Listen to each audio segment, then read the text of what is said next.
స్తోత్రం. ప్రభునందు ప్రియమైన దేవుని బిడ్డలారా, పరిశుద్ధ గ్రంథములో లూకా సువార్త 13వ అధ్యాయము 6వ వచనంలో యేసు ప్రభువారు ఉపమానం చెప్పారు. ఏంటి ఆ ఉపమానం అంటే, ద్రాక్ష తోట ఉంది. ఆ ద్రాక్ష తోటలో అంజూరపు చెట్టును ప్రభువు నాటారు. ప్రభువు ఆ నాటిన తర్వాత సంవత్సరానికి ఒకసారి వచ్చి ఆ ద్రాక్ష తోటలో అంజూరపు పండ్లను తిందామని, కోసుకుందామని, ఆయన ఆకలి తీర్చుకుందామని ఆయన వచ్చారు. ఒక సంవత్సరం వచ్చారు, చూశారు, ఆకులు తప్ప ఫలాలు ఏమీ లేవు. మరొక సంవత్సరం వచ్చారు, ఆకలేసింది, ఆ చేలోకి వెళ్ళారు. ఆ ద్రాక్ష తోట అంతా కూడా చూశారు. ద్రాక్ష తోట అంతా కూడా ఆలోకంగా పండింది, చక్కటి ఫలముతో ఉంది. సరే, ద్రాక్ష మరి ఈ తోటలో అంజూరపు చెట్టు కూడా పెట్టాం కదా, అది కూడా మనం చూద్దాం, ఒక పండు కోసుకుని తిందాం, ఆకలిగా ఉందని సెకండ్ ఇయర్ వెళ్ళాను.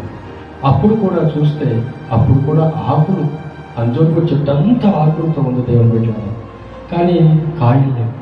సరే అని చెప్పి ఆ సంవత్సరం తాగి మరలా మరొక సంవత్సరం వెళ్ళాను.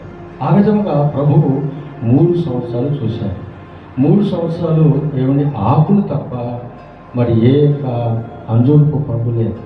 అందుకు దేవుని బిడ్డలారా, ఆ యజమానుడికి కోపం వచ్చింది. 3 సంవత్సరాల బట్టి నేను ఆకలితో ఉన్నాను, వస్తున్నాను, చూస్తున్నా, వెళుతున్నాను, కానీ ఆకలి తీర్చట్లేదు.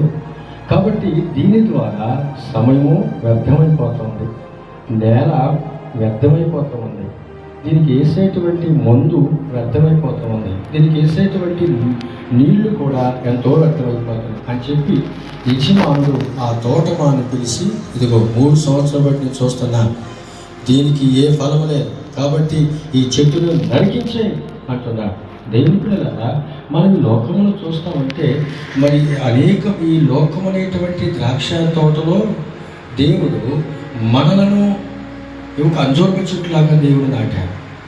ద్రాక్ష తోటలాగా దేవుని సంఘాన్ని ప్రభు మనకి ఇచ్చాడు. ఆ సంఘములో ఒక అంజూరపు చెట్టులాగా ప్రభు మనం నాటాడు. ద్రాక్ష తోట ఫలించాలి, దానితో పాటు అంజూరపు చెట్లు కూడా ఫలించాలి. కానీ ఫలింపు లేకుండా పోతుంది.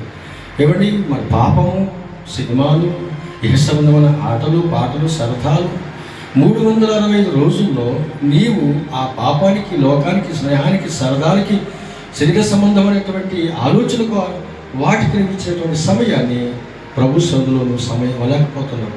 అందుకే ఆధ్యాత్మికంగా నీవు ఎదగలేకపోతున్నావు, ఆధ్యాత్మికంగా నీవు ఫలించలేకపోతున్నావు. అందుకే అనేక చెట్లు ఏమైపోతున్నాయి, నరకబడుతున్నాయి, చనిపోతున్న రోజుకొచ్చి.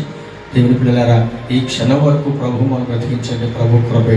ఇకనైనా వాక్యుడన్న దేవుని బిడ్డ, నిన్ను దేవుడు అంజూరపు చెట్టుగా నాటాడు. నీవు ఫలించు, అభివృద్ధి పొందు. ఎట్లా? ఆర్థికంగా అభివృద్ధి పొందావు, మేడలతో, మిత్రులతో, అంతస్తులతో, ఆస్తిపాస్తులతో, ఏమైనా రకరకాలైన స్థితిలో నీవు అభివృద్ధి పొందావు శారీరకంగా. కానీ ఆత్మికంగా శక్తిహీనులుగా ఉంటే ప్రభు వచ్చినప్పుడు నువ్వు ఎత్తబడలేవు, విడువబడతావు. అందుకే ఆత్మీయంగా మనము ఫలిద్దాం, ఆత్మీయంగా మనం అభివృద్ధి పొందాం, ఆత్మీయంగా మనం ఆశీర్వదించబడదాం. ప్రభు త్వరగా రాబోతున్నాడు. ఆ రాకడ కొరకు నీవు నీ కుటుంబాన్ని కట్టుకొని ప్రభు రాకడ కొరకు నమ్మకంగా జీవిద్దాం. దేవుని స్తోత్రం చెప్పిన గట్టిగా హల్లెలూయా. దేవుని కొరకు నమ్మకంగా జీవించి ఆయన కొరకు యథార్థంగా అంతవరకు నడుతాం. దేవుడు తన వాక్యమును మన వెనుకలో దీవించి ఆశీర్వదించును గాక. ఆమేన్. అందరికీ వందనాలు. ప్రభు స్తోత్రం.